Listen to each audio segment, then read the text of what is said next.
Herkese merhabalar. Şefin Tarifi kanalına hoş geldiniz. En güzel tariflerle sizlerleyiz. Bugünkü menümüzde fırında sütlaç tatlısı tarifimiz var. Videoya başlamadan önce kanala abone olup bildirimleri açıp kanalımıza destek olabilirsiniz. Bu şekilde her yayınladığımız videodan ilk siz haberdar olabilirsiniz. Sütlü tatlılar denildiğinde ilk akla gelen hafif ve doyurucu tarifiyle geleneksel nişastalı sütlaçtır. Fırında sütlaç için gerekli olan malzemelerimiz: yarım litre su, 1 litre süt, 1 su bardağı yıkanmış pirinç, 1,5 su bardağı şeker, 1 yemek kaşığı buğday nişastası, 1 paket şekerli vanilya. Pirincimizi yarım litre suyun içine alarak suyunu bırakana kadar haşlıyoruz.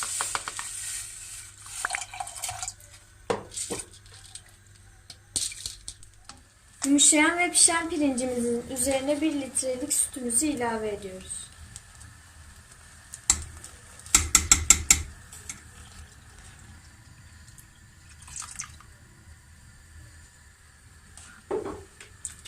Arada bir karıştırıyoruz ve kaynamasını bekliyoruz.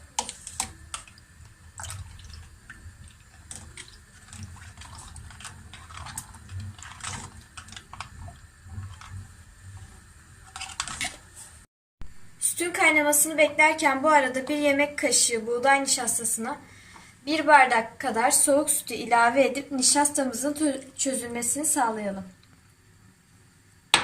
Bu işlemi topaklanmasın diye yapıyoruz.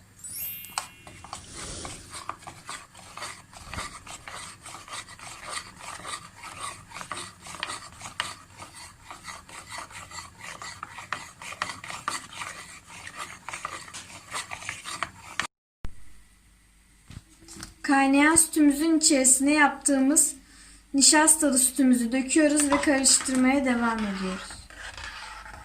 5-10 dakika daha kaynamasını bekliyoruz. Daha sonra 1,5 su bardağı kadar şekerimizi ve vanilyamızı içerisine ilave edip karıştıralım. Birkaç dakika daha kaynatıp ocaktan alalım.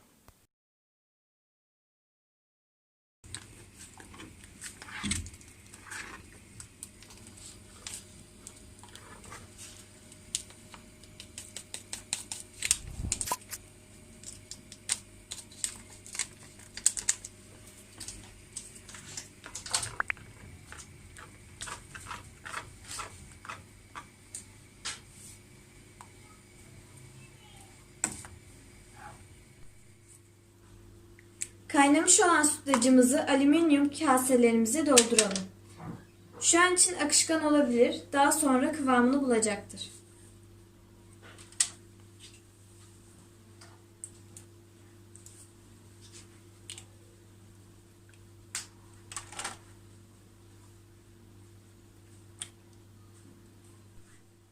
Fırın tepsimizin içerisine çok az su ilave ediyoruz.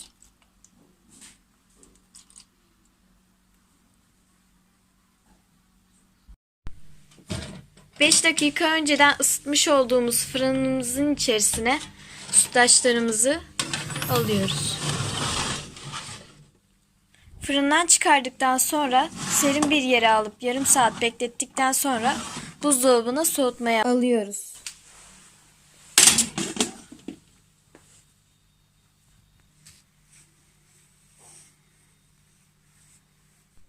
Sütlaçlarımızın soğuması için buzdolabına koyuyoruz.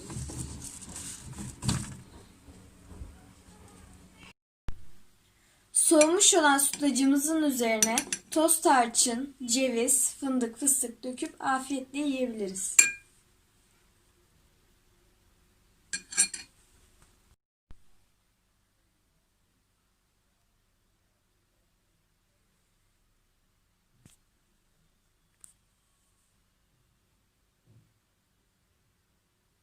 İzleyen, yorum yapan herkese yürekten teşekkür ederim.